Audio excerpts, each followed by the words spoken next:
చూస్ country delight, live better. ఇప్పుడే country delight app ని download చేసుకోండి. ప్రస్తుతం నాతో పాటు ఉన్నారు women commission chairperson Nerella Sharada గారు. ये खराब हो गया देखो. మధ్యాహ్నం 2:30 అయినా కానీ ఇంకా క్లీనింగ్ 6th ఫ్లోర్ నుండి పొద్దున 5 గంటలకు లేసి చేయాలమ్మా. ఎవరి కోసం అసలు ఏంటమ్మా అది అలాగే ఉంటుందా washroom? Please don't give me the reason. అసలు మనుషులు అనుకుంటున్నారా వీళ్ళు పశువులు అనుకుంటున్నారా? మీరు అసలు జెడ్పీటీసీగా ఆ రోజుల్లో కంటెస్ట్ చేయకపోతే ఈ రోజు మాకు ఇలాంటి ఆనిముత్యం దొరికేది. ఉమెన్ కమిషన్ కింద ఆ పరిధిలోకి అసలు ఏమేమి వస్తాయండి అసలుకి? Safety, security, well being, development, everything related to women and a girl child. Sharada గారు, చాలా మంది నన్ను అడిగారు అసలుకి ఏంటి ఆమె కుటుంబ నేపథ్యం, రాజకీయ నేపథ్యం ఏమైనా ఉందా, ఏంటండి అసలు మీది? నేనే I'm the first person to enter in to politics. CA inter రాసిన తర్వాత పెద్ద పాప పుట్టడం జరిగింది. ఓకే. సో మళ్ళీ ప్రిపేర్ అవుతూ ఉంటే చిన్న పాప. పిల్లలు ఏం చేస్తున్నారండి ఇప్పుడు? పెద్దమ్మాయి తన ఓన్ స్టార్ట్అప్ ఉంది మహారాష్ట్రలో. ఓ.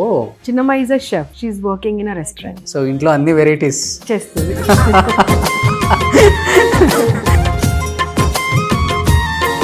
జీడిమెట్లలో ఆమె మైనర్ బాలిక సొంత తల్లిని అంత కిరాతకంగా చంపేసింది. మైనర్ బాలికల్లో అంత క్రూరత్వం అసలు పెరిగిపోవడానికి కారణం ఏంటి అసలు? జాయింట్ ఫ్యామిలీస్లో ఉన్నప్పుడు ఒక తాత, ఒక అమ్మమ్మ, ఒక బాబాయి, మామ, ఇలా పెద్ద ఫ్యామిలీ ఉండి మంచి చెడులు.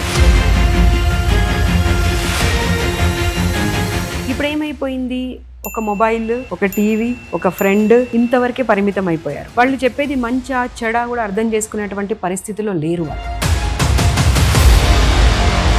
సోషల్ మీడియాలో ఒక మొబైల్ తీసుకుంటే ఒక వ్యక్తి ఏం చూస్తున్నారో కూడా మనకు తెలియదు. చిన్న చిన్న టెంపరరీ అట్రాక్షన్స్కి వెళ్ళకండి. ఆ టెంపరరీ అట్రాక్షన్స్ అనేవి మీ లైఫ్ని మొత్తం చిదిమేస్తున్నాయి. Hi, hello, welcome to Suman TV. నేను మీ రోషన్. ప్రస్తుతం నాతో పాటు ఉన్నారు women commission chairperson Nerella Sharada గారు. శారద గారు నమస్తే. నమస్తే అండి. చూస్తుంటే భయం వేస్తుందండి. ఆ భయాన్ని కంటిన్యూ చేసుకోండి.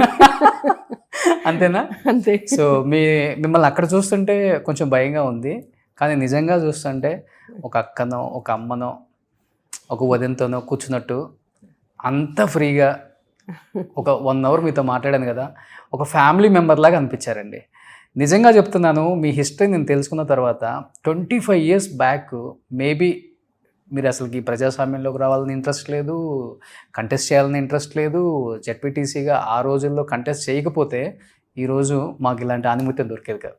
మాకంటే చాలామంది అమ్మాయిలకి ఒక భరోసా నేరెళ్ల శారద గారు ఉన్నారు. ఏం జరిగినా కానీ ఉమెన్కి ఫైట్ చేసే సత్తా ఉంది, న్యాయం చేసే వరకు ఎవరిని కూడా వదిలిపెట్టదు ఆమె. సో అలాంటి నేరెళ్ల శారద గారు ఈరోజు మా ఉమెన్ కమిషన్ చైర్పర్సన్గా ఉన్నారు. మా ధైర్యం అదే అని బయట చెప్తున్నారు కాబట్టి ఎలా అనిపిస్తుంది? మనకి ఇచ్చిన జాబ్కి మనం జస్టిస్ చేయగలిగితే అంతకన్నా అసలు సాటిస్ఫాక్షన్ వేరే ఏమీ ఉండదు. ఓకే. అండ్ అది నేను ఎస్టాబ్లిష్ చేయగలిగి ఉంటే ఆడపిల్లల మైండ్లో I'm very happy, I'm blessed. Okay. నిజం చెప్పాలంటే హ్యాపీ అనడం కన్నా, సాటిస్ఫాక్షన్ అనడం కన్నా కూడా ఐఎమ్ బ్లెస్డ్ అని చెప్పాలి. ఓకే. చాలా లిమిటెడ్గా మాట్లాడతారు కదా, మీరేనా అసలు కాలేజీలో ఇన్స్పెక్షన్ చేస్తుంది? ఎప్పుడు ఏ రోల్లో ఉంటామో ఆ రోల్ ప్రకారంగా ఉంటుంది. అంతే అంతే కదా. ఓకే.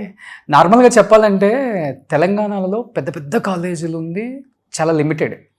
అవి కూడా బాగా పేరున్న వాళ్ళవి. వాటిని టచ్ చేయాలంటే గవర్నమెంట్లో అధికారంలో ఉన్న వాళ్ళు కూడా టచ్ చేయడానికి అంత ఇంట్రెస్ట్ చూపరు, వద్దని చెప్తారు, మనకెందుకు రిస్క్, వద్దులే. అలాంటిది మీరు అంత ధైర్యంగా వెళ్ళి పెద్ద పెద్ద కాలేజీలను టచ్ చేస్తున్నారు, ఇన్స్పెక్షన్ చేస్తున్నారు. అసలుకి కబద్దాలు తేల్చుకున్నాం మీరా నేనా అన్నట్లుగా మాట్లాడుతున్నారు. మీకు భయం అనిపించలేదా, లేకపోతే గవర్నమెంట్ సైడ్ నుంచి వద్దులే మనకు అవసరమా అని ఏమైనా చెప్పడం కానీ ఇలాంటివి జరిగాయి? అసలుకి అలాంటివి అయితే జరగలేదు.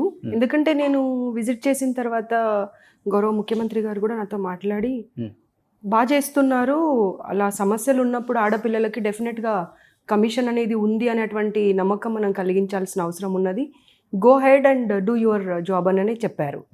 అండ్ వ్యక్తిగతంగా నన్ను మీరు అన్నారు కదా, అక్కడ పెద్ద సంస్థన చిన్న సంస్థన అనేది నాకు కనబడదు. ఓకే. ఒక ఆడపిల్ల సమస్యలో ఉంది, ఆ సమస్యకి పరిష్కారం నేను చూపించాలి. నా మీద ఒక నమ్మకంతో నాకు ఒక కాల్ చేశారు. ఓకే. కాల్ చేసి ఈ సమస్య ఉంది, పరిస్థితి ఇలా ఉంది అన్నప్పుడు మనం ఆ సమస్య గురించి పోరాటం చేయకపోతే అసలు పదవి ఎందుకండి? అవసరం ఆ పదవి? అంటే నలుగురికి చూపించుకోవడానికో లేకపోతే దాంట్లో వచ్చే ఏదైనా బెనిఫిట్స్ గురించి ఉండడానికో బాధ్యతలు తీసుకునే వ్యక్తిని నేను కాదు. కాబట్టి నాకు అక్కడ అసలు భయము అనేది నాకు తెలియదండి. ఒక మంచి చేస్తున్నానా, ఒక చెడు చేస్తున్నానా, ఓకే, నేను చేసే పని వల్ల 10 మందికి మంచి జరుగుతుందా, ఇది ఆలోచిస్తాను తప్పించి నాకు లాభమా స్వతహాగా నష్టమా అనేది నేను ఎప్పుడు ఆలోచించాను. కానీ కొంచెం లోపల భయం ఉంటుంది కదా, పెద్ద కాలేజీలు కదా, భయపడితే second time, third time, fourth time ఎందుకు వెళ్తూ ఉంటాను? ఒకసారి వెళ్ళి మానేస్తాను కదా. అవును. కానీ అలా మానేయలేదు కదా. అవును. అంటే సమస్య ఎక్కడ ఉంది ఆడపిల్ల కన్నా కానీ డెఫినెట్గా అది ఒక ఎడ్యుకేషనల్ ఇన్స్టిట్యూషన్ కానివ్వండి, ఒక ప్రైవేట్ ఆఫీస్ కానివ్వండి, లేదా ఒక గవర్నమెంట్ ఆఫీస్ కానివ్వండి, లేదంటే ఒక ప్రైవేట్ సంబంధించినటువంటి హాస్టల్ కానివ్వండి, డెఫినెట్గా వెళ్తాను. ఓకే.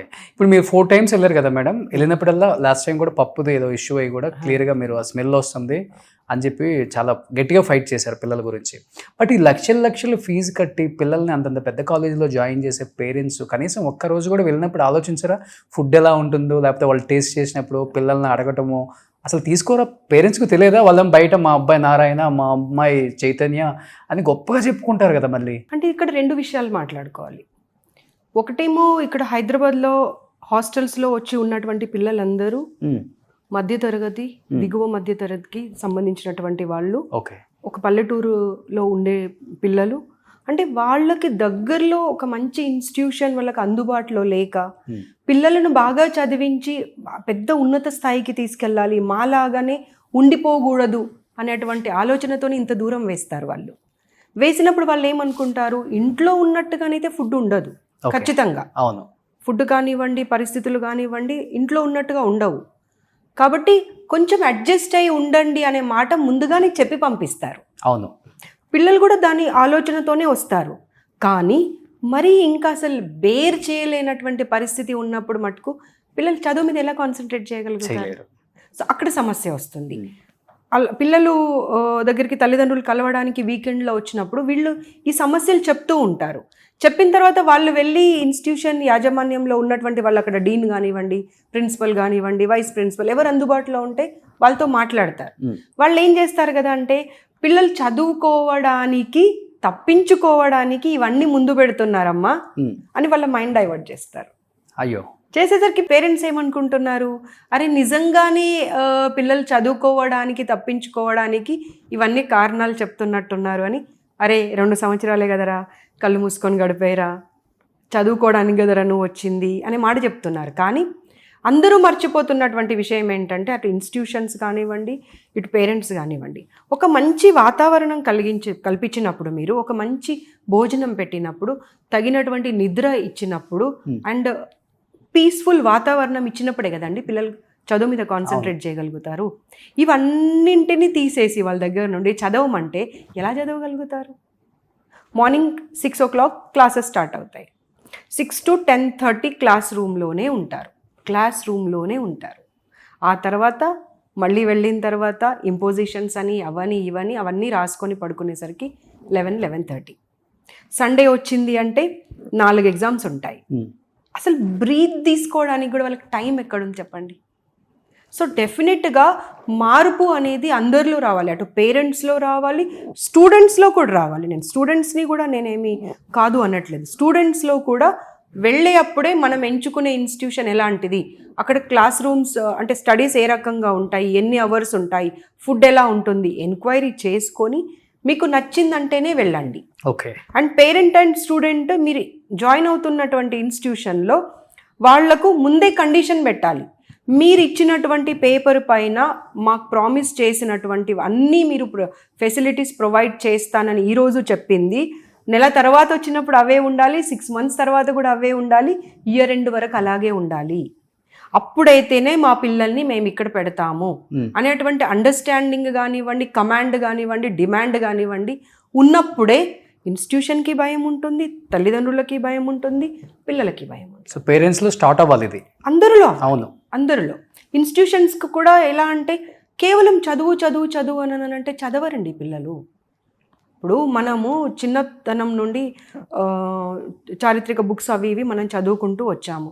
దాంట్లో ఏం చెప్తారు వాళ్ళు, మనకు మెంటల్గా ఎంత శ్రమ ఉంటుందో, ఫిజికల్గా ఎంత శ్రమ ఉంటుందో దాంతో సమానంగా మనకు రెస్ట్ కూడా కావాలి కదా. అవును. అప్పుడే మన మైండ్ అండ్ బాడీ రెండు మళ్ళీ యాక్టివ్ అయిపోయి మీరు ఏం చెప్తున్నారో అది నేను రిసీవ్ చేసుకునేటువంటి పరిస్థితికి మళ్ళీ నన్ను నేను ప్రిపేర్ చేసుకోగలుగుతాను. కానీ మీరు ఫస్ట్ టైం వెళ్ళారు, second time, third time, fourth time కూడా వెళ్ళారు మేడం. ఎటువంటి యాక్షన్ తీసుకున్నారు మరి? రికమెండేషన్స్ గవర్నమెంట్కి నోటీస్ ఇష్యూ చేశాము, పిలిపించాము. 4 సార్లు వచ్చారు. వచ్చిన తర్వాత వాళ్ళకి చెప్పాము మేము, మళ్ళీ ఇంకొకసారి నా దగ్గరికి ఈ కంప్లైంట్ రాకూడదు. కంప్లైంట్ కనుక వస్తే డెఫినెట్గా నేను గవర్నమెంట్కి మీ ప్రాబ్లమ్స్ అన్నింటినీ వచ్చినటువంటి complaints with names, with institution name, with branch name, పిల్లల పేర్లతో సహా, పేరెంట్స్ పేర్లతో సహా ఆ సమస్యని గవర్నమెంట్కి మేము రికమెండేషన్స్ కొన్ని పెట్టి సబ్మిట్ చేయడం జరుగుతుంది. దాని తర్వాత తదుపరి చర్య కోసం మీరు ప్రిపేర్ అయ్యి ఉండేది ఉంటేనే మీరు మార్పులు చేర్పులు చేయకుండా ఉండండి. లేదు అలాంటి పరిస్థితి రాకూడదు అనుకుంటే ఇవాళ ఏ సమస్య లేవనెత్తారో మళ్ళీ అదే సమస్య రెండోసారి కూడా రాకుండా చూసుకోండి అని 4 సార్లు చెప్పాము. చెప్పినా మారకపోతే ఏం చేయాలి అనేది ఇంకా నెక్స్ట్ స్టెప్లో. ఓకే, మార్పు వచ్చిందా ఇప్పుడు? మళ్ళీ కొంతవరకు వచ్చింది.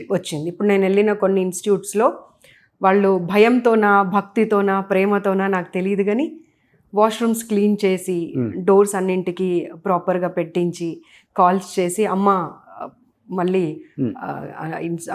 ఆ బ్రాంచ్ ఏదైతే మీరు విజిట్ చేశారో ఆ బ్రాంచ్ని ప్రాపర్గా మెయింటైన్ చేస్తున్నామా అని చెప్పి కాల్ చేసి చెప్పడం జరిగింది. Okay okay. సో పిల్లలు అంతా హ్యాపీగా ఫీల్ అవుతారండి అసలు వెళ్ళినప్పుడు.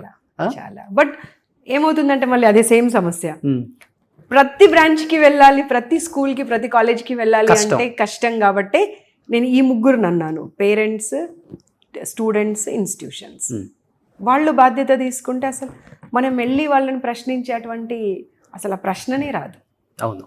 కానీ మీ మీద ఒక అపవాదం ఉంటుందండి బయట. సో నేరెళ్ళ శారదా గారు అంటే ఈ ప్రైవేట్ ఇన్స్టిట్యూషన్స్ టార్గెట్ చేసుకొని వాటిని ఇన్స్పెక్షన్ చేసి కావాలని ఏదో ఒక స్టంట్ ఉంటుంది కదా, ఇప్పుడు కనిపించాలి మనం అని కొంతమంది అనుకుంటుంటారు. ఇది రకరకాలుగా ఉంటుంది. అంటే నెగిటివ్ ఉంటుంది, పాజిటివ్ ఉంటుంది. So publicity stunt. Government institutions, government hostels ఎప్పుడైనా విజిట్ చేశారా? అక్కడికి వెళ్ళి చూడాలి కదా అసలుకి ఎలా ఉందో పరిస్థితి, అది ఎప్పుడు చూడలేదా అమ్మ అంటారు. నిజమా అది? లేదు, చాలా తప్పు. అది ఏమవుతుంది అంటే వాళ్ళు న్యూస్లో వచ్చినప్పుడు కానీ, నేను వెళ్ళిన ప్రతి ప్రోగ్రామ్ నా ట్విట్టర్లో, నా ఇన్స్టాలో ఉంటుంది. ఓకే. మీరు నా ట్విట్టర్ కనుక ఓపెన్ చేసినా, ఇన్స్టా ఓపెన్ చేసినా కానీ ముందుగా నేను విజిట్ చేసినవి గవర్నమెంట్ హాస్టల్స్ అండ్ గవర్నమెంట్ కాలేజెసే. ఓకే. ఆసిఫాబాద్లో వెళ్ళి కేజీబీవీ స్కూల్స్ కానివ్వండి, ప్రతి హాస్టల్ని విజిట్ చేసి వచ్చాను. ఇక్కడ మహబూబ్ నగర్లో అక్కడ సమస్య వచ్చింది చూడండి మధ్యలో, అక్కడ వెళ్ళాను. చాలా వరకు ఇప్పుడు కరీంనగర్లో almost 600 స్టూడెంట్స్తోని BC hostel, Jyotiba Phule hostel run అవుతా ఉంది. అందులోనే మళ్ళీ అగ్రికల్చర్ స్టూడెంట్స్ ఉన్నారు, అంటే 1200 మంది ఉన్నారు. అక్కడ ఆల్మోస్ట్ ఒక డే గడిపాను. మార్నింగ్ 11 o'clock వెళ్ళానంటే ఈవినింగ్ 5-6 వరకు ఇంచ్ చూశానమాట. ఓకే. కిచెన్, బాత్రూమ్స్, వాళ్ళ బెడ్రూమ్స్, వాళ్ళ ప్రతిదీ అనమాట. కాకపోతే ఏమవుతుంది, ప్రైవేట్ ఇన్స్టిట్యూషన్కి వెళ్ళినప్పుడు ఆ హైప్ ఉంటుంది చూడండి, అవును, జనాలు చూడడము, రియాక్ట్ అవ్వడము గవర్నమెంట్ ఇన్స్టిట్యూషన్స్ పైన రావట్లేదు. ఓకే. అండ్ అది గవర్నమెంట్ అయినా సరే, అది ప్రైవేట్ అయినా సరే, బాగుందనుకోండి బాగుందని చెప్తాము. ఒకవేళ అది గవర్నమెంట్ ఇన్స్టిట్యూట్ అయినా సరే బాగాలేదనుకోండి, ఇది బాగాలేదని డెఫినెట్గా వేలెత్తి చూపిస్తాము. దానికి ఒక ఎగ్జాంపుల్, ఓకే, ఆసిఫాబాద్ వెళ్ళినప్పుడు అసలు ఆ రూమ్స్ కానివ్వండి, బాత్రూమ్స్ కానివ్వండి, కిచెన్ కానివ్వండి చాలా దారుణంగా ఉంది గవర్నమెంట్ది అది. సో ఇమ్మీడియట్గా నేను కలెక్టర్ గారిని కలిసి పరిస్థితి వివరిస్తే, మ్యామ్ నేను డెఫినెట్గా మీకు ఆల్మోస్ట్ ఒక 6 months లోపే, అంటే 2 monthsలోనే చేస్తా అన్నారు.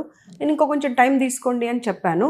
సో అంటే ఎందుకు అంటే 1 day 2 daysలోనే అయితేనేమో మనము వైట్ వాష్ అట్లాంటివి చేయొస్తుంది. కానీ కొన్ని కన్స్ట్రక్షన్స్ అంటే కొన్ని అప్రూవల్స్ కావాలి వాళ్ళకు కూడా, అవన్నీ చేయడానికి.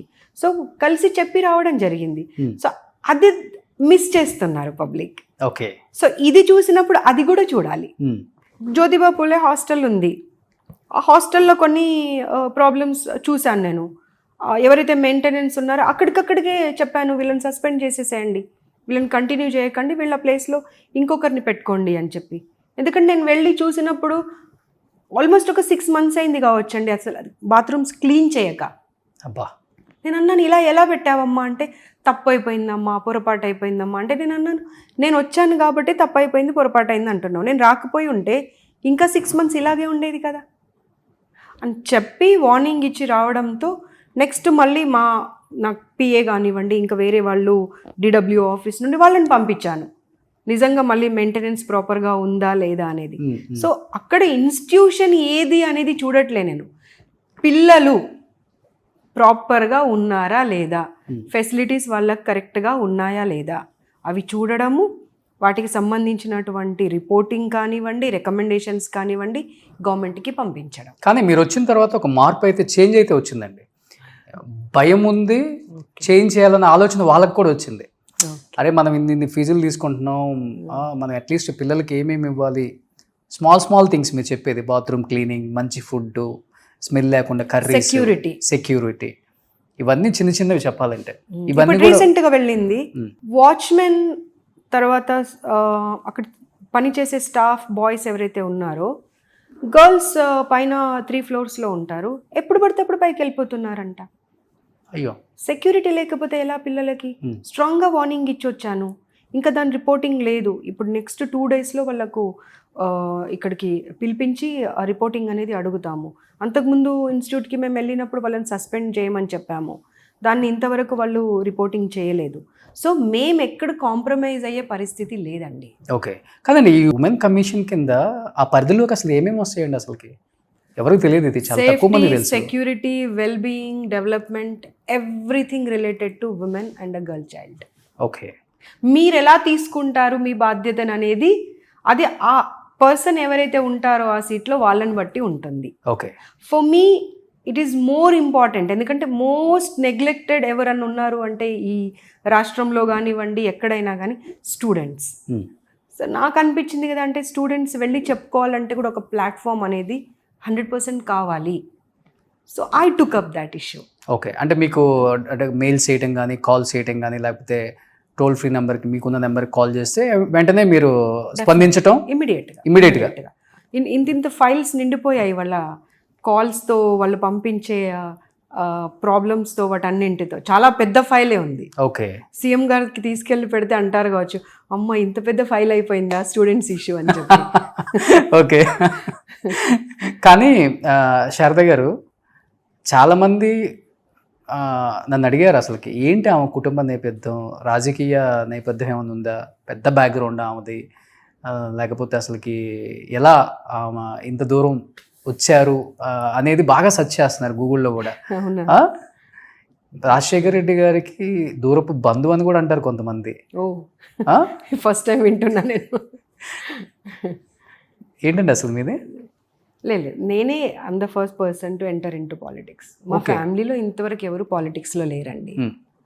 నేను కూడా పాలిటిక్స్ అనేది not my cup of tea. Okay, నేను సిఏ చేస్తూ ఉండేంటి, సూపర్విజ్ విజయవాడలో కోచింగ్ తీసుకున్నాను, సిఏ ఇంటర్ రాశాను. ఇంటర్ రాసిన తర్వాత అంటే నాకు డిగ్రీ ఫస్ట్ ఇయర్లోనే మ్యారేజ్ అయిపోయింది. సో మా హస్బెండ్ సపోర్ట్తోనే నా ఎడ్యుకేషన్ అంతా కొనసాగింది. అలా సిఏ ఇంటర్ రాసిన తర్వాత పెద్ద పాప పుట్టడం జరిగింది. ఓకే, అప్పుడే మళ్ళీ సిఏ కొంత పాప పెద్దగా అవ్వగానే వెళ్ళి మళ్ళీ సిఏ కంటిన్యూ చేద్దామని అనుకున్నాను. ఆ తర్వాత పిల్లలయ్యాక ఎలా ఉంటుంది మీకు తెలుసు కదా. సో మళ్ళీ ప్రిపేర్ అవుతూ ఉంటే చిన్న పాప, 2 అమ్మాయిలు నాకు. సో చిన్న పాప జస్ట్ 1 month. మా హస్బెండ్కి ముందు నుండి కూడా పాలిటిక్స్ అంటే చాలా ఇంట్రెస్ట్. ఎందుకంటే ఎంఎస్ఆర్ గారు మీకు గుర్తుండాలి పెద్దలు. సో వారి గ్రామము మా గ్రామం ఒకటే, అండ్ వారి ఇంటి పక్కనే మా ఇల్లు అనమాట. సో చిన్నతనం నుండి మా వారు వారిని చూసి పెరిగారు కాబట్టి చిన్న ఊహ తెలిసిన దగ్గర నుండే పాలిటిక్స్ అనేది కొంతవరకు అలవాటయ్యి ఎన్ఎస్యుఐ డేస్ నుండే ఎన్ఎస్యుఐలో ఎంఎస్ఆర్ గారితో పాటు ఉండేవారు. సో తను జెడ్పీటీసీ చేద్దాం అనుకున్నారు, బీసీ రిజర్వేషన్ అవుతుంది చేద్దాం అనుకుంటే బీసీ ఉమెన్ అయ్యింది. ఓకే, సో నన్ను పాలిటిక్స్లోకి రమ్మంటే నాకు అసలు పాలిటిక్స్ ఏబిసిడి తెలియదు, ఇప్పటికీ తెలియదు అనుకోండి. ఆఫ్టర్ 25 years ఆల్సో మీరు అడిగితే అసలు పాలిటిక్స్ ఏంటి అంటే నాకు ఇంతవరకు అర్థం కాలేదు. ఓకే, ఒక సోషల్ సర్వీస్ లాగా అనుకొని, అంటే చాలా కన్విన్స్ చేశారు. నాకు ఇష్టం లేకుండే, బట్ చాలా కన్విన్స్ చేస్తే, మా ఇంట్లో వాళ్ళు కన్విన్స్ చేస్తే ఒప్పుకోలేదు. కానీ మా ఊర్లో పెద్దలందరూ చదువుకున్న దానివి కదా తల్లి, నువ్వు వెళ్తే మనకు బాగుంటుంది, మన ఊరికైనా ఎవరికైనా కానీ నలుగురికి మంచి చేస్తావు అని అంటే, అప్పుడు అలా నా పొలిటికల్ ఎంట్రీ స్టార్ట్ అయింది, నా జర్నీ. మీ హస్బెండ్ సపోర్ట్తో? మా హస్బెండ్ సపోర్ట్. లవ్ మ్యారేజ్ అండి? లవ్ మ్యారేజ్ కాదు, మా మేనత్త కొడుకు. మేనబావ. ఓకే. సో అలా జడ్పీటీసీ 2001లో అయ్యాను. ఇంకా అలా నెమ్మదిగా అంచెలంచెలుగా. ఓకే. రాజకీయ గురువు ఎవరైనా ఉన్నారా తర్వాత ఎంఎస్ఆర్ వచ్చిన తర్వాత? ముందు నుండి ఎంఎస్ఆర్ గారే మాకు రాజకీయ గురువు. ఆ తర్వాత మీరు రాజశేఖర్ రెడ్డి గారు అన్నారు కదా, పెద్దలు రాజశేఖర్ రెడ్డి గారు అంటే అసలు ఈ రాష్ట్రంలో కానీ 2 రాష్ట్రాల్లో ఇష్టపడని వాళ్ళంటూ లేరు, అండ్ వారంటే అభిమానించని వారంటూ లేరు. కానీ నా అదృష్టం ఏంటంటే వారు నా పైన మంచి అభిప్రాయం ఉండేది. ఓకే. మేము ఇలాగే పాలిటిక్స్ అర్థం కాక ఉండాలా వద్దా అని నేను డైలమాలో ఉన్నప్పుడు 2004లో వారు సీఎం అయిన తర్వాత ఒకరోజు వెళ్ళి అడిగాను, నాకు అసలు ఏం అర్థం కావట్లేదు, జడ్పీటీసీ ఉన్నాను, డిస్ట్రిక్ట్ మహిళా కాంగ్రెస్ ప్రెసిడెంట్ ఉన్నాను, ఆ తర్వాత యూత్ కాంగ్రెస్లో ఉన్నాను, ఇన్ని ఉన్నాను, కానీ నాకు ఎలా ముందుకు వెళ్ళాలా, ఏం చేయాలా నాకు అర్థం కావట్లేదని ఒకరోజు బాధపడ్డాను. ఎందుకంటే వారు నేను ఎప్పుడు వెళ్ళినా ఏదో బయట 2 నిమిషాలు నిలబట్టి మాట్లాడకుండా రా తల్లి అని లోపల తీసుకెళ్ళి కూర్చోబెట్టుకొని మాట్లాడేవారు. ఆ తర్వాత అప్పుడు మా హస్బెండ్తో అన్నారు, నువ్వేం కంగారు పడొద్దు, ఈ రోజు నుండి నాకు షర్మిల ఎంతనో శారదమ్మ అంత. Okay. So you leave Sharada, political career అనేది మర్చిపో బాబు, నా కూతురుతో సమానంగా చూసుకుంటా అని ఆ రోజు ఆయన బ్లెస్ చేశారు. కానీ వెంటనే ఒక 2-3 నెలల్లోనే మళ్ళీ అంటే ఒక ఎదుగుదల అనేది ఇక మొదలవుతుంది అనగానే వారు ఎలా జరిగిందో మీకు తెలుసు. కాబట్టి రాజశేఖర్ రెడ్డి గారు ఆశీస్సులు అయితే డెఫినెట్గా ఉండింది. మేబీ ఆయన ఉంటే ఇప్పుడు స్టేట్లోనూ సెంట్రల్లోనూ శారదగానే వేరేలాగా చూసి ఉండేవాళ్ళం మేము, అంతే కదా? ఆ రకంగానే మళ్ళీ 2003లో ఒక మీటింగ్ జరిగింది, ఫస్ట్ టైం ఢిల్లీ వెళ్ళడం నేను, block Congress and district Congress presidents meeting. దాంట్లో నా పేరు ఎవరు ఇచ్చారో కూడా నాకు తెలియదు, మాట్లాడే అవకాశము. నేను జస్ట్ అప్పుడే వెళ్ళి కూర్చున్నాను మీటింగ్లో, నా పేరు అనౌన్స్ అయింది. ఓకే. సో వెళ్ళిపోయి మాట్లాడితే అందరికీ 1 minute 2 minutes ఇచ్చారు. కానీ నేను మాట్లాడుతుంటే మేడం సోనియా గాంధీ గారు నిలబడ్డ అతన్ని పక్కకు జరగమంటే ఆల్మోస్ట్ నేను ఎంతసేపు మాట్లాడానో నాకే తెలియదు. ఓకే. సో మాట్లాడడం అయిపోగానే పిలుచుకున్నారు, నన్ను పిలుచుకొని దాదాపుగా ఇట్లా ఒళ్ళో కూర్చోబెట్టుకున్నారు. అది ఆ రోజు ఇండియా టుడే పేపర్తో సహా ఆల్ న్యూస్ ఛానల్స్లలో ఒక 1 month వరకు ఆల్మోస్ట్ అదే న్యూస్ అన్నమాట. ఓకే. ఒక చిన్న అమ్మాయి, పొలిటికల్ అప్పుడే ఎదుగుతున్న అమ్మాయి, 2003లో ఇది. ఓకే. ఇట్లా మేడం పిలుచుకొని భుజం మీద చేసి ఇట్లా దగ్గర ఒళ్ళో కూర్చోబెట్టుకొని మాట్లాడడం అనేది అసలు చరిత్రలో జరగలేదు. ఓ, అక్కడ దిష్టి కొట్టేసి స్పీచ్ అంత బాగా ఇచ్చేసారు అనమాట. అయితే స్పీచ్ గ్రౌండ్ రియాలిటీ మాట్లాడాను. ఓకే. స్పీచ్ అంటే ground reality, because I was జిల్లా పరిషత్ మెంబర్, డిస్ట్రిక్ట్ మహిళా కాంగ్రెస్ ప్రెసిడెంట్. సో మనకు అక్కడ ప్రాబ్లమ్స్ ఏంటి, లోకల్లో ఎదుర్కొంటున్నటువంటివి సమస్యలు ఏంటి అనేది దానిపైన మాట్లాడడం జరిగింది. కానీ రాజశేఖర్ రెడ్డి గారు కాలం చెల్లిన తర్వాత రాజశేఖర్ రెడ్డి లాగా ఇంకా అనిపించిన నాయకులు ఎవరు అనిపించలేదా మీకు? ఒక అన్నగానో, ఒక తండ్రి సమానంగానో? అందరూ ఉన్నారు, లేరని కాదు, కానీ ఆ తర్వాత పరిస్థితులు ఎలా అయ్యాయో మీకు తెలుసు కదా. వారు గతించిపోయిన తర్వాత నుండి తెలంగాణ అజిటేషన్ విపరీతంగా జరగడము, ఆ తర్వాత ఎవరు కూడా స్టేబుల్గా ఉండకపోవడము, తర్వాత 14లో ఆపోజిషన్లోకి వెళ్ళిపోవడము, 2011 నుండి నేను ఆల్ ఇండియా మహిళా కాంగ్రెస్లో కూడా ఉన్నాను, 15లో స్టేట్ మహిళా కాంగ్రెస్ ప్రెసిడెంట్గా చేయడము, ఆ అజిటేషన్స్లోనే గడిచిపోయింది. ఓకే. తర్వాత ఇప్పుడు మళ్ళీ గవర్నమెంట్ వచ్చింది. ఓకే. అండ్ ఇవాళ రేవంత్ అన్న ఉన్నారు, బట్టి గారు ఉన్నారు, శ్రీధర్ బాబు గారు ఉన్నారు, ఉత్తమ్ అన్న ఉన్నారు, వాళ్ళందరూ బ్లెస్ చేయడం వల్లనే ఇక్కడ ఉన్నాను. సో అన్నానే అంటారా రేవంత్ గారిని? అవును, అన్నానే అంటాము, రాఖీ కడతాము, వదినమ్మ దగ్గరికి వెళ్తాము, అన్ని. ఓకే. సో ఇప్పుడు అన్న సపోర్ట్ డెఫినెట్గా, గో హెడ్, ఎస్, వెనక నేనున్నాను అని ఒక ధైర్యం అయితే ఇస్తారు. ధైర్యం ఇస్తారు వారు. రేవంత్ అన్నతో పాటుగా శ్రీధర్ బాబు గారు కూడా, శ్రీధర్ అన్న యాక్చువల్గా, బట్టి గారు, బట్టన్న, ఉత్తమ్ అన్న, అందరు సపోర్ట్ ఉంది, అందరికీ తెలుసు. జనరల్గా ఏంటంటే తిను షీఈ్ నాట్ లైక్ కంప్లీట్లీ ఒక పొలిటికల్ ఉమెన్ లాగా కాకుండా ఒక ఎడ్యుకేటెడ్ పర్సన్గా మంచి చెడులు ఎలా వెళ్ళాలి ఏంటి అనేది తనకంటూ తన దారిలో తను వెళ్తుంది అనేది వాళ్ళకి తెలుసు అనమాట. Okay, so they respect me, they guide me and they show me the path. Super. పిల్లలు ఏం చేస్తున్నారండి ఇప్పుడు?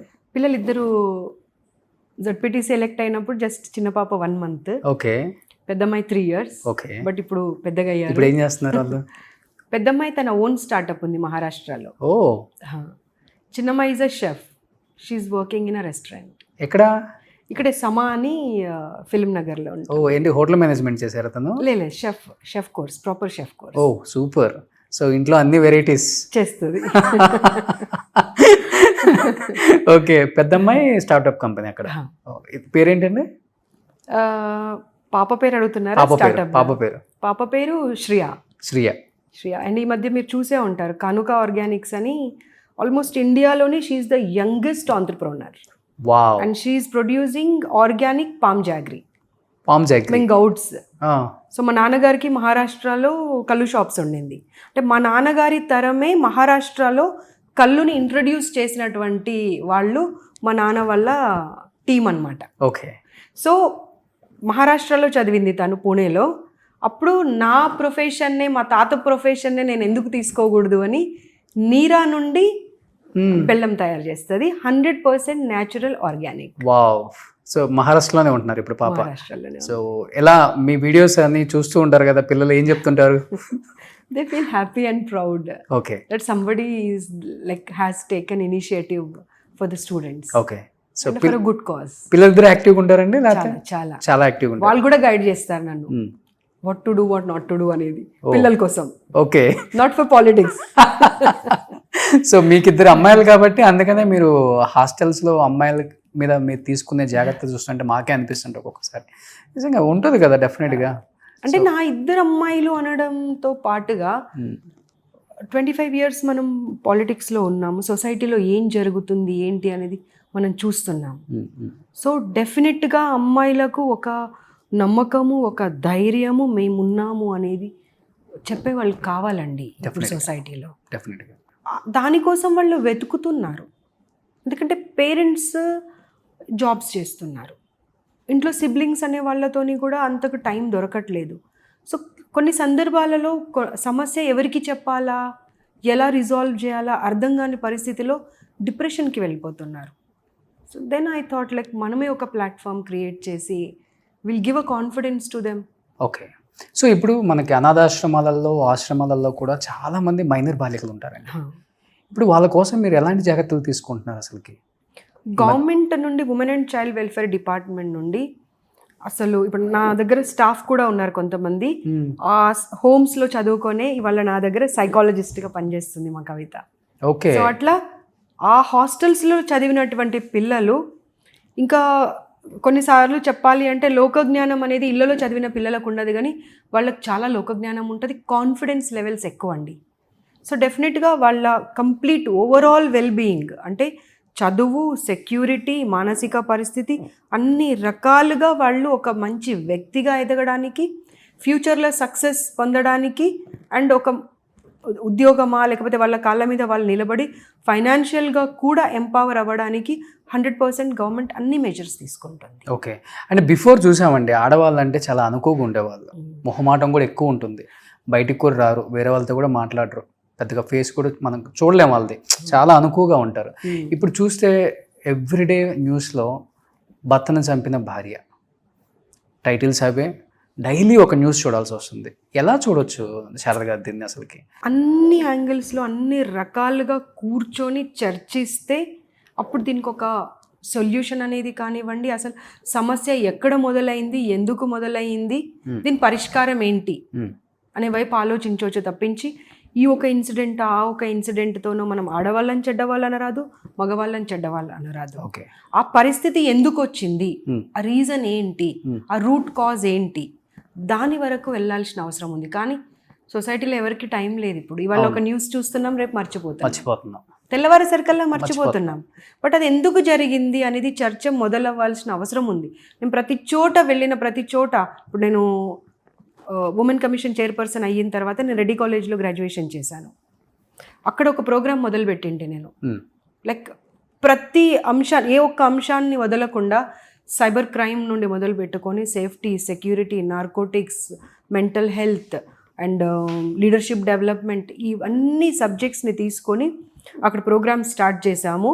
నా ఆలోచన ఏంటంటే ప్రతి కాలేజ్కి ఇది రీచ్ అయినప్పుడు ఆ పిల్లలకు మంచి చెడులు అని చెప్పే అటువంటి ఒక వ్యక్తి కావాలి ఇవాళ. లేకపోతే ఇంకా ఎన్ని న్యూస్ చూడాల్సిన పరిస్థితి వస్తుందా, మగవాళ్ళు చెడ్డవాళ్ళ, ఆడవాళ్ళు చెడ్డవాళ్ళ అర్థం చేసుకొని పరిస్థితిలో సమాజం కొట్టుమిట్టాడుతూ ఇలాంటి న్యూస్లు ఇంకెన్ని చూడాల్సి వస్తుందో. అవును. ఇకనైనా కళ్ళు తెరిచి ఎందుకు జరుగుతున్నాయి అనే దానిపైన చాలా చాలా చర్చలు జరగాల్సిన అవసరం ఉంది. సో కొత్త వాదన కూడా వింటూనే ఉన్నామండి. ఇప్పుడేమో అన్ని న్యాయాలు మొత్తం అమ్మాయిల వైపే ఉన్నాయి, జస్టిస్ అంతా వాళ్ళకే ఇస్తున్నారు. దానివల్ల మగవాళ్ళు చాలామంది బలైపోతున్నారని కూడా మనం వింటున్నాం. మీరు కూడా చూస్తున్నారు కూడా కొన్ని అందరం నేను చెప్పట్లేదు, కొంతమంది. కానీ వీటిని ఎలా మేడం మనం అసలు అరికట్టేది? అసలుకి పాసిబుల్ ఉంటుందా మేడం? ఏమైపోయిందంటే ఇప్పుడు చట్టాలలో ఒక డొమెస్టిక్ వైలెన్స్ యాక్ట్ వచ్చినప్పుడు కానివ్వండి, ఒక 498 వచ్చినప్పుడు కానివ్వండి, పరిస్థితులు వేరుండే. కానీ అనవసరంగా కూడా వీటిని యూటిలైజ్ చేసుకుంటున్నారు అనే ఆలోచనతో వాటిని మార్చడం జరిగింది. అవును. ఇప్పుడు అంతకు ముందున్నంత స్ట్రిక్ట్గా లేవండి. సో అలా ఏం లేదు.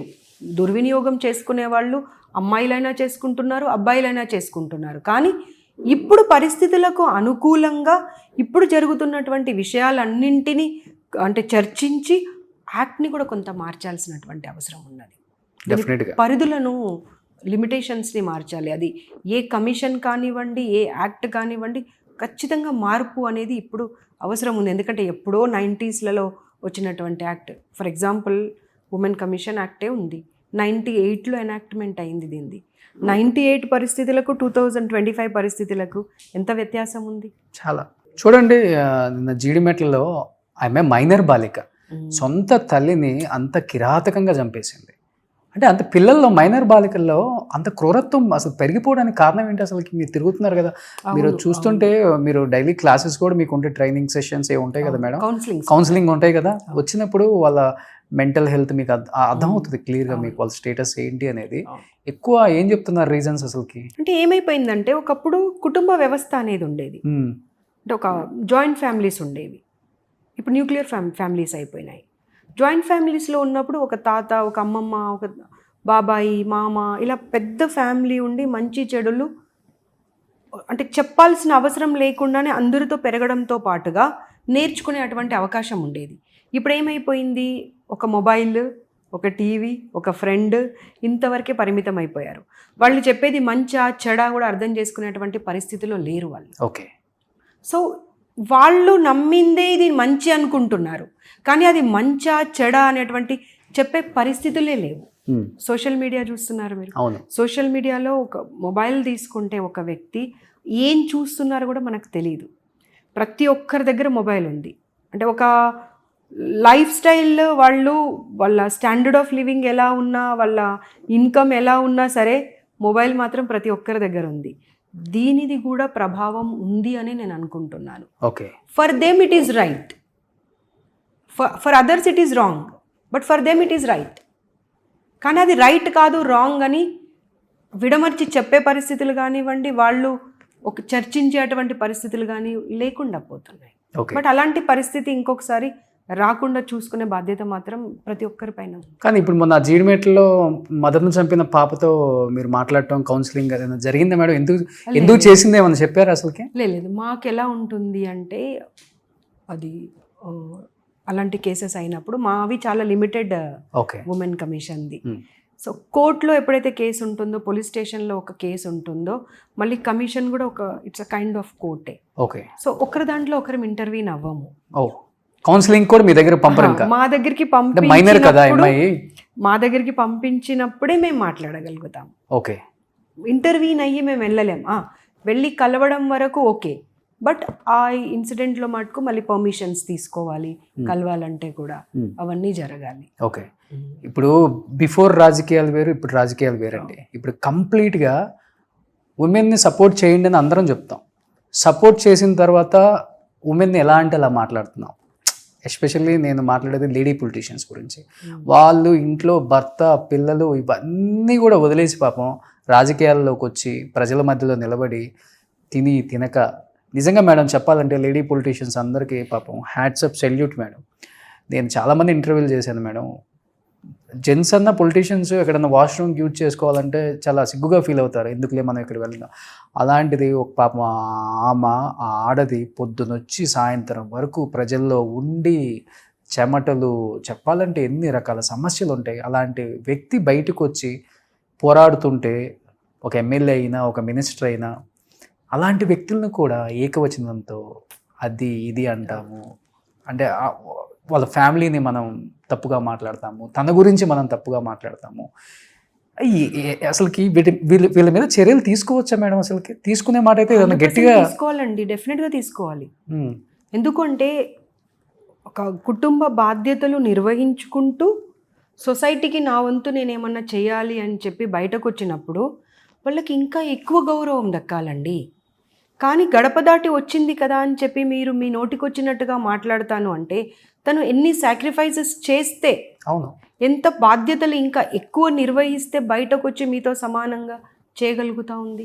మీరు మాట అన్నారు, చాలామంది ఆ మాట అన్నారు, బట్ ఐ అప్రిషియేట్ యూ. మీరు ఒక మాట అన్నారు చూడండి, వాష్రూమ్స్ అని. అవునండి, ప్రాక్టికల్గా నేను ఒక మహిళా కాంగ్రెస్ ప్రెసిడెంట్ 6.5 years ఉన్నాను, చూశాను. నేను మార్నింగ్ 8 o'clock 9 o'clock ఒక్కొక్కసారి ధర్నా స్టార్ట్ అవుతే ఈవినింగ్ వరకు ధర్నా ఉంటుంది, ఎక్కడో ఉంటుంది. అసలు ఎక్కడ వెళ్ళాలన్నా వెళ్ళలేము. ఒకసారి ఆలోచించండి వాళ్ళ పరిస్థితి ఏంటో. సో డెఫినెట్గా సొసైటీలో ఉన్న ప్రతి మగవాళ్ళకి మేము ఒక సూచన చేస్తున్నాము, రిక్వెస్ట్ చేస్తున్నాము, అండ్ అర్థం చేయించే పరిస్థితి చేస్తున్నాము. అది వర్కింగ్ ఉమెన్ ఏ ఫీల్డ్ అన్నా కానివ్వండి, ఒక వర్కింగ్ ఉమెన్ ఉంది అంటే మీకు చేతనైతే సహాయం చేయండి, కానీ అగౌరవపరచకండి. ఎందుకంటే చాలా సాక్రిఫైజెస్ చేస్తే ఆ మహిళ అక్కడ వరకు రాగలుగుతుంది. అవును, చూస్తున్నాం పెద్ద పెద్ద ఇళ్లలో. ఇప్పుడు షర్మిల గారు వచ్చారు, కవిత గారు వచ్చారు బయటికి. ఇలాంటి పెద్ద పెద్ద ఇళ్లలో నుంచి వచ్చిన ఆడవాళ్ళకు కూడా పాపం తప్పట్లేదు మాటలు. ఎవరో ఒకళ్ళు అపోజిషన్ లీడర్స్ ఏదో ఒకటి.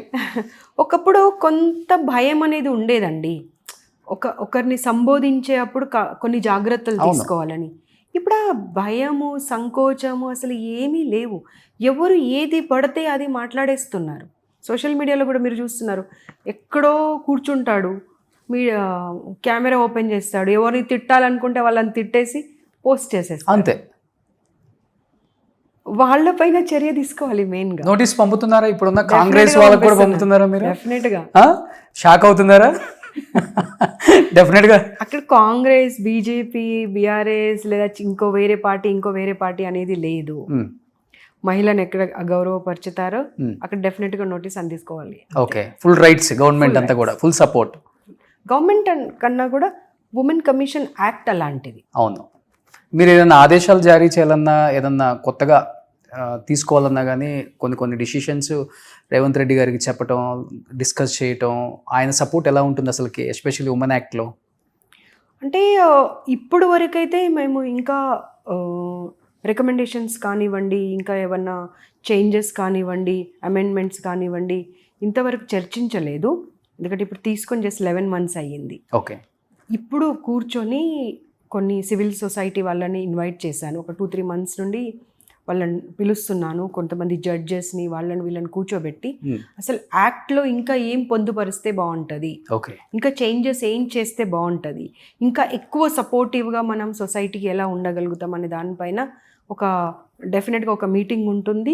ఆ మీటింగ్ తర్వాత అప్పుడు గవర్నమెంట్లో ఉన్నటువంటి మా women and child welfare minister గారు సీతక్క గారికి కానివ్వండి, తర్వాత సీఎం గారికి కానివ్వండి, డిప్యూటీ సీఎం గారికి కానివ్వండి, వాళ్ళందరికీ ప్రజెంట్ చేసి, ఎందుకంటే వాళ్ళ సపోర్ట్ లేకుండా చేంజెస్ అనేది జరగదు కాబట్టి ఒక 1.5-2 yearsలో మార్పు అనేది తప్పకుండా చేంజెస్, అమెండ్మెంట్స్ అనేవి తీసుకొస్తాం. ఎలా ఉంటుందండి రొటీన్ లైఫ్ స్టైల్? ఎలా ఉంటుంది మీది? మార్నింగ్ స్టార్ట్ అవటం, అసలుకి ఇంట్లో అన్ని బాధ్యతలు చేసుకొని, అది కూడా okay successful wife, successful mother, no doubt. దాంట్లో సక్సెస్ఫుల్ డాటర్ ఇన్ లా అయి ఉంటారు డెఫినెట్గా మీ మామగారికి, అత్తగారికి, అండ్ సక్సెస్ఫుల్ డాటర్ అయి ఉంటారు మీ నాన్నగారికి, మీ అమ్మగారికి కూడా. అండ్ ఇప్పుడు చాలా బిజీ, పొలిటికల్ లైఫ్ అంటేనే చాలా బిజీ. అందులో చాలా లిమిటెడ్గా ఉంటారు ఆడవాళ్ళు పొలిటికల్ లైఫ్లో.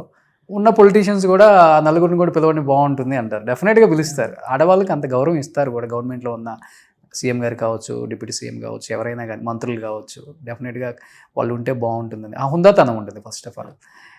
మీరు మార్నింగ్ ఏంటి మీ యాక్టివిటీస్ ఎలా ఉంటాయి అసలుకి? ఛార్జ్ తీసుకున్న తర్వాత అసలు మార్నింగ్ ఈవినింగ్ అనేది తెలియడం లేదండి. అయ్యో ఏమైపోయింది, నా నెంబర్ ఇన్స్టాగ్రామ్లో పెట్టేశారు. నేను పిల్లలకి ఇచ్చాను, నా అంత నేనే ఇచ్చాను హాస్టల్లో పిల్లలకు, కానీ అది అన్ని చోట్ల బహిర్గతం చేసేసారు. సో కొంతమంది they don't hesitate to call me even at 12 o'clock in mid night కూడా కాల్ చేస్తారు. మాకు ఈ సమస్య ఉంది చెప్పాల్సి వస్తుంది. కొన్నిసార్లు ఏమో అరే ఎందుకు ఇచ్చానా అనే పరిస్థితి వస్తుంది. ఎందుకంటే ఒక సిస్టమ్ ఉంటుంది, ఆఫీస్కి రావాలి, కేసు రిజిస్టర్ చేసుకోవాలి, కేసు రిజిస్టర్ చేసుకున్న తర్వాత ఫర్దర్ మేము ఏం చేయాలి అనేది ఆలోచించాలి. పాపం వాళ్ళు ఏమనుకుంటున్నారు, మేడంకి చెప్పేస్తే చాలు ఫోన్లో మనకు పని అయిపోతుంది. సో వాళ్ళకి అందరికీ చెప్పాల్సి వస్తుంది. మీ ద్వారా చెప్తున్నాను ఇప్పుడు. ఓకే, ఏ కేసు అయినా సరే, ఏ సమస్య అయినా సరే డెఫినెట్గా ఆఫీస్కి రావాలి, అక్కడ కేసు రిజిస్టర్ అవ్వాలి. అప్పుడు ఆ లీగల్ అడ్వైస్ తీసుకొని ఆ కేసు గురించి ఆలోచించి ఏం చేయాలని ఆలోచిస్తాం. కాబట్టి మీరు నాకు కాల్ చేస్తే సమస్య తీరదు, ఆఫీస్లో రిజిస్టర్ అవ్వాల్సిందే కేసు, అంతే. ఓకే, రీసెంట్గా మన సింగర్ ఆమె కూడా వచ్చి పాపం కల్పన గారు ఏంటండి ఇప్పుడు హ్యాపీ అమ్మా? లేదు, ఆవిడ వచ్చినప్పుడు కేసు మేము మళ్ళీ రమ్మని చెప్పాను. మళ్ళీ వాళ్ళ కమిటీలో మరి ఏం మాట్లాడుకున్నారో తెలియదు నాకు. They didn't come back again. Okay, మేమైతే చెప్పాము మీ ఫ్రెటర్నిటీలో ఎవరికి ప్రాబ్లం ఉన్నా సరే. ఝాన్సీ గారు కూడా కాల్ చేశారు, చేస్తే చెప్పాను హేమా కమిటీ యాక్చువల్గా ఎలా అక్కడ చేశారో అలా మనకు ఒక కమిటీ కావాలి ఇక్కడ. ఓకే, దాని గురించి చర్చించడమే తప్పించి ముందుకు వెళ్ళట్లేదు. I said you people need to take the initiative. మీరు ఇనిషియేటివ్ తీసుకొని కమిషన్ని women and child welfare minister గారికి వెళ్ళి కూర్చొని మాకు కమిటీ కావాలి అన్నప్పుడు మీకు సమస్యలకు పరిష్కారం వస్తుంది. So we're always there here. Okay, how they will like utilize our services it's up to them. తను ఏంటంటే అంటే నేను సూసైడ్ చేసుకున్నానని తప్పుగా ప్రచారం చేశారు. నేను స్లీపింగ్ పిల్స్ వేసుకొని పడుకునేంటి ఆ రోజు కొంత నాకు ఇబ్బందిగా ఉంటే. సో దీన్ని అనవసరంగా మీడియా ఇష్టం వచ్చిన థంబ్నెయిల్స్ పెట్టేసి నా హస్బెండ్ పైన, నా ఫ్యామిలీ పైన అన్ని రకాలుగా నన్ను డీఫేమ్ చేస్తున్నారని రావడం జరిగింది. ఓకే, ఇప్పుడు మీ వారు ఫుల్ సపోర్ట్ అండి? ఆయన కూడా బిజీగా ఉన్నారా? లేదు, తను ఎప్పుడు కూడా అంటే పొలిటికల్గా నాకు ఒక పదవి రావాలి, నేను కూడా వెళ్ళాలి అని ఎప్పుడు ఆలోచించారు. మా ఫ్యామిలీలో ఒకరు ఉన్నారు కదా చాలు అని అనుకుంటారు. సో పక్కా కరీంనగర్ వాళ్ళు మీరు? పక్కా కరీంనగర్. ఓకే, సో కరీంనగర్ బిడ్డ, హైదరాబాద్ అడ్డా ఇప్పుడు. కానీ చాలా చూస్తుంటే లైఫ్ అంటే జీవితంలో చాలామంది చాలా అచీవ్మెంట్స్ చేయాలని అనుకుంటారు, కానీ కొన్ని చాలా చిన్నవి చాలా హ్యాపీనెస్ ఇస్తాయి మనకి. ఈరోజు మీరున్న ఈ ఉమెన్ కమిషన్లో ఎంతమంది అమ్మాయిలు లేకపోతే ఆడవాళ్ళు మిమ్మల్ని ఇన్స్పిరేషన్గా తీసుకునే వాళ్ళు ఉన్నారు? అరే మేడంకి చెప్తే మన పని అయిపోతుంది అనుకొని చాలామంది ఫోన్లు చేస్తున్నారు కదా. అయ్యేది అవ్వని పక్కన పెట్టండి, ముందు ఫోన్ చేసాం మేడంకి, వాళ్ళు ఎక్కడ ముందు చెప్పేస్తారు మేము శారదా మేడంకి చెప్పేసాం, మేడం వస్తుందంటే భయపడతారేమోని. వాస్తవం. ఇప్పుడు నిన్న మధ్యాహ్నం ఎక్కడో మీటింగ్లో ఉన్నాను, పిల్లలు కాల్ చేశారు, మ్యామ్ ఎప్పుడు వస్తున్నారు మా బ్రాంచ్కి అని. ఎందుకు ప్రాబ్లం ఏంటి అంటే, మ్యామ్ మెయిల్ చేసాము, మీకు మెసేజ్ చేసాము, మ్యామ్ రండి మ్యామ్, మీరు తప్పకుండా రావాలి మ్యామ్, ఇక్కడ ఇన్ని సమస్యలు ఉన్నాయి అంటే. పిల్లలు ఎలా ఎక్సైట్మెంట్ అంటే, మేము ఒక కాల్ చేసామంటే మ్యామ్ మా ఇన్స్టిట్యూట్కి వచ్చేస్తారు, ఇంక అన్నీ చక్కదిద్దుకుంటాయి అనే ఒక నమ్మకం అయితే వచ్చింది వాళ్ళని. అవును, బట్ ఇంకా చాలా చేయాల్సింది ఉంది. ఓకే, అది వితౌట్ ద గవర్నమెంట్ సపోర్ట్ కష్టం, చేయలేము. ఆ లిమిట్స్ దాటి కూడా వెళ్తే కష్టంగా ఉంటుంది ఎవరికైనా. మీ హాబీస్ ఏంటి శారద గారు అసలుకి? ఇప్పుడైతే అసలు హాబీ అనేది లేకుండా పోయిందండి. పొద్దున్న నుండి రాత్రి వరకు కౌన్సిలింగ్. ఇష్యూస్. ఏ ఇష్యూ ఎక్కడన్నా తప్పిపోతే మిగిలిపోతే అమ్మ ఎక్కడ మళ్ళీ కమెంట్స్ వస్తాయని భయం ఒకటి మొదలైంది ఈ మధ్య. అంటే చూడండి, ప్రతిదీ మన దృష్టిలో ఉండాలని ఉండదు. అవును, కొన్నిసార్లు మిస్ అయిపోతాము. ఆ కమెంట్స్ దేవుడి దయ వల్ల ఇప్పటివరకైతే ఏం నెగిటివ్ కమెంట్స్ రాలేదు. బట్ కొంతమంది మ్యామ్ మీకు ఇదే కనబడుతుందా, మీకు అది కనబడదా? అన్నీ కనబడతాయి బాబు, మా వరకు రావాలి. ఓకే. సో ఇప్పుడైతే అసలు హాబీ మూవీ ఏది లేదండి అసలుకి. పొద్దున్న లేస్తే సమస్యలు. సండే కూడా సీరియస్లీ అయ్యో. సండే కూడా ప్రోగ్రామ్స్కి. ఇప్పుడు మొన్న 30th జూన్ రోజు వరల్డ్ విడోస్ డే. ఆ రోజు నాకు తెలిసి ఇండియాలోనే ఎవరు ఆ ప్రోగ్రామ్ని చేసి ఉండరు. I took an initiative. నాగర్ కర్నూలులో ఒక ప్రోగ్రామ్ పెట్టుకున్నాము, వెళ్తే ఒక 500 మంది వచ్చారు. ఓకే. అసలు వాళ్ళు హ్యాపీ ఏంటంటే, మ్యామ్ విడోస్ గురించి ఒక డే ఉంటుందని, వారి సమస్యలు పరిష్కరించడానికి ఉమెన్ కమిషన్ ఇనిషియేటివ్ తీసుకుంటుందని మేము ఎక్స్పెక్ట్ చేయలేదు మ్యామ్ అని చెప్పి 2 చేతులు దండం పెట్టారు అందరూ. అబ్బా. బట్ ద గ్రేట్ థింగ్ ఏంటంటే, అక్కడ కలెక్టర్ గారు, ఎస్పీ గారు, whole team was present there. And వాళ్ళు అన్నారు, మ్యామ్ మీరు వెళ్ళిపోయిన తర్వాత కూడా మేము 100% మిగతా మహిళల కన్నా వీళ్ళకి కొంత ఇంపార్టెన్స్ ఇస్తాము ప్రతి దాంట్లో అనేటువంటి మాట చెప్పారు. సో దాని మీద కూడా ఒకటి రికమెండేషన్ ముఖ్యమంత్రి గారికి పంపించేది ఉంది. ఓకే. లాస్ట్ కోటాలో అయినా వీళ్ళని కొంత చూడండి, ఏదో ఒక విధంగా జాబ్ ఏదో ఒకటి. Okay okay. లాస్ట్ చూసిన సినిమా అంటే మీరు? గుర్తు కూడా లేదు నాకు సీరియస్లీ.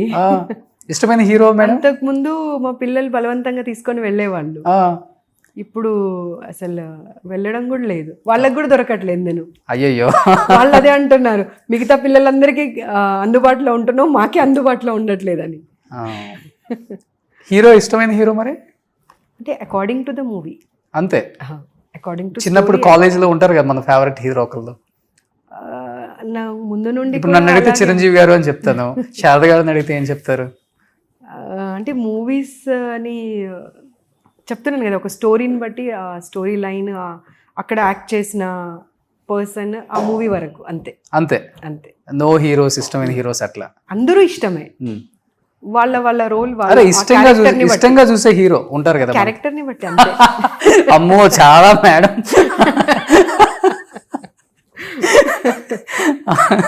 ఉండాల్సిన వాళ్ళేనండి మీరు? లేదు అలా ఏం లేదు. ఓకే.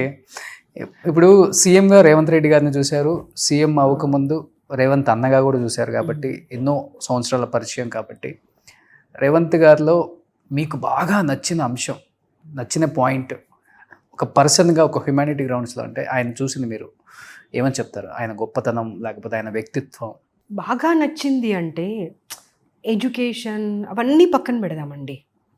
ఒక విషయం గురించి తెలుసుకోవాలి అంటే చాలా కూలంకుషంగా తెలుసుకుంటారు. తెలుసుకొని చర్చించినప్పుడు కానివ్వండి, దాన్ని డిస్క్రైబ్ చేసినప్పుడు కానివ్వండి, అంటే ఏమి ఏబిసిడి తెలియని వాడికి కూడా ఆ సబ్జెక్ట్ కంప్లీట్గా అర్థమయ్యే విధంగా తను డిస్క్రైబ్ చేస్తారు. అది చాలా గొప్ప క్వాలిటీ, అది అందరికీ రాదు. అవును, ఈవెన్ అసెంబ్లీలో కూడా అంతే. ఒక సబ్జెక్ట్ మాట్లాడితే పెన్ను ఉండదు, పేపర్ ఉండదు ఆయన దగ్గర.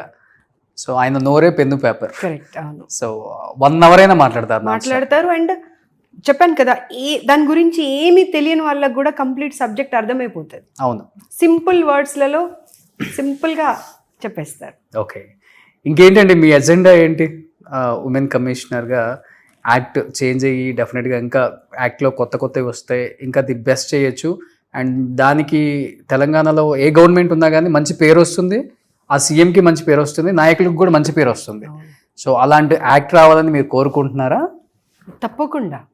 కొన్ని అమెండ్మెంట్స్ అనేది అవసరం ఉంది. అది మేము చర్చించి సీఎం గారితో టైం తీసుకొని, ముందుగా సీఎం గారి దగ్గరికి వెళ్ళక ముందు ఇక్కడ కొన్ని చర్చలు జరగాల్సిన అవసరం ఉంటుందన్నమాట. ఓకే. సో అవన్నీ చర్చలు జరిగిన తర్వాత అప్పుడు చేంజెస్ని వాళ్ళకి రికమెండ్ చేస్తే వాళ్ళు ఏం యాక్సెప్ట్ చేస్తారు అనే దాన్ని బట్టి ఒక కొత్తదనం అయితే రావాల్సినటువంటి అవసరం ఉన్నది. ఎందుకంటే 98కి 2025కి చాలా చేంజెస్ వచ్చాయి. ఓకే. సో ఏం చెప్పాలనుకుంటున్నారు? ఎంతోమంది ఎన్నో కాలేజెస్లో, ఎన్నో హాస్టల్స్లో ఉన్న మీ అమ్మాయిల ఫ్యాన్స్, సో ఏం చెప్పాలనుకుంటున్నారు అందరికీ, ఉమెన్స్ అందరికి కూడా? మహిళలు, మనము అవతల వాళ్ళని బ్లేమ్ చేయడం కన్నా, ప్రతిదానికి వాళ్ళ వల్ల ఇలా జరిగింది, వీళ్ళ వల్ల ఇలా జరిగింది అనడం కన్నా, ముందు మీకు ఒక క్లారిటీ ఉండాలి. What you want in your life, how protected you want, how secured you want. మీరు ఎలా ప్రొటెక్టివ్గా ఉండాలి, సెక్యూర్డ్గా ఉండాలి, మీ ఎదుగుదల ఎలా ఉండాలి, మీ వెల్ఫేర్, మీ వెల్బీయింగ్, ఇవన్నీ ఎలా ఉండాలి అనేది ముందు మీరు క్లారిటీ తెచ్చుకోండి. మీరు క్లారిటీ తెచ్చుకొని మీ పేరెంట్స్ కానివ్వండి, మీ చుట్టుపక్కల ఉన్నటువంటి మీరు పనిచేస్తున్న వాతావరణం కానివ్వండి, ఒక క్లారిటీ ఇచ్చారనుకోండి, వాళ్ళకు మీరేంటి, మీకు కావాల్సింది ఏంటి అని అర్థమవుతుంది. వాళ్ళని అలా మలుచుకోవడానికి ప్రయత్నం చేయండి. అప్పుడు మీరు ఒక సెక్యూర్డ్ జోన్లో ఉండడానికి అవకాశం ఉంటుంది. మీరు ఏ అంబిషన్స్తోని ఎంత ఎదగాలనుకుంటున్నారో అంత ఎదగడానికి కూడా అవకాశం ఉంటుంది. అండ్ ప్లీజ్ ఇంకొకటి, ఈ సోషల్ మీడియా కానివ్వండి, ఇంకా ఇతరత్ర కానివ్వండి, ఆ చిన్న చిన్న టెంపరరీ అట్రాక్షన్స్కి వెళ్ళకండి. ఆ టెంపరరీ అట్రాక్షన్స్ అనేవి మీ లైఫ్ని మొత్తం చిదిమేస్తున్నాయి. అండ్ మోరోవర్, మీరు సొసైటీకి ఏమిస్తున్నారు అనే దాంతో పాటుగా, సొసైటీ మీకేమిస్తుంది అనేది పాటుగా, ముందు మీ కుటుంబాన్ని ప్రొటెక్ట్ చేసుకోండి. మీరు మీ పిల్లలకు, మీ ఫ్యామిలీకి మీ అవసరం ఎంతగానో ఉంది. ఒక కుటుంబంలో, ఒక ఫ్యామిలీలో ఆ వాతావరణం గనక బాగుండి మీ పిల్లలకు మీరు ఒక సపోర్ట్ లాగా నిలబడి మంచి చెడులు గనక మీరు నేర్పించగలిగితే, ప్రతి ఫ్యామిలీలో అలా తయారనుకోండి, ప్రాబ్లమే ఉండదు అసలు. అంతే కదా. సో డెఫినెట్గా you should spend some time with your family. Every week ఒక డేనా, ఒక ఆరా, ఒక టైమా పెట్టుకోండి. All of you SIT together. పిల్లలు కూడా బయట అట్రాక్షన్స్కి వెళ్ళి పేరెంట్స్ అంటేనే బోర్ లాగానో, లేకపోతే వెళ్ళి ఒక లెక్చర్ ఇస్తారు అనే ఆలోచనతో కాకుండా, నా ఫస్ట్ గైడ్ నా పేరెంట్స్ తప్పించి భగవంతుడి తర్వాత నా గురించి మంచి ఆలోచించే వాళ్ళు ఈ ప్రపంచంలో ఎవరు ఉండరు అని గనక మీరు మీ పేరెంట్స్ చెప్పినట్టుగా, మీ తల్లిదండ్రులు చెప్పినట్టుగా గనక మీరు వింటే డెఫినెట్గా అందరి లైఫ్ బాగుంటుంది. సూపర్ మేడం, నిజంగా థ్యాంక్ యూ సో మచ్. ఎంతోమంది ఆడవాళ్ళకి ఐకానిక్గా మారిపోయారు ఇప్పుడు. వాళ్ళందరికీ నిజంగా మీరు వచ్చిన తర్వాత చాలా చేంజ్ చూసాం. అండ్ మీరు మాట్లాడే విధానం ఒకటి, ఎక్కడ కూడా కొంచెం కూడా, ఇప్పుడు కొంతమంది మాట్లాడినప్పుడు అరోగెన్సీ ఉంటుంది. సో ఆ అరోగెన్సీ లేదు మీ మాటల్లో. చెప్పేది కూడా అంత స్మూత్గానే చెప్తారు. అది భయంతో వాళ్ళు చేస్తున్నారు. అది చాలా ఇంపార్టెంట్ అండి. చాలా తక్కువ మందికి ఉంటుంది కదా. చాలామంది అరోగెన్సీ మాట్లాడతారు, ఎందుకు చేయవు, అది ఇదని హడావుడి. బట్ మీకు అట్లా లేనే లేదు. అందుకనే మిమ్మల్ని అంతమంది ప్రేమిస్తున్నారు. ఆ ప్రేమకు కారణమే ఈరోజు నేను ఇక్కడ కూర్చోవటం. మీరు ఎన్నో ఇంటర్వ్యూలు చేశారు రోషన్ అన్న. మేడంని ఒకసారి చేయండి, ఆ లైఫ్ స్టైల్ తెలుసుకోవాలి. ఇంత కూల్గా చేయటం ఎవరి వల్ల కాదండి. ఇలానే ఉండండి, అందరికీ ఒక మార్గదర్శకురాలు మీరు. సో నేను కూడా మీకు ఇన్స్పైర్ అయ్యాను కాబట్టి ఇక్కడ దాకా వచ్చానండి. సో చాలా చాలా థ్యాంక్స్. చాలా కూల్గా చెప్పారు. చాలా థ్యాంక్స్ అండి. Thank you. సుమన్ టీవీలో మీ పర్సనల్ అండ్ బిజినెస్ ప్రమోషన్స్ కోసం కింది నెంబర్కి కాంటాక్ట్ చేయండి.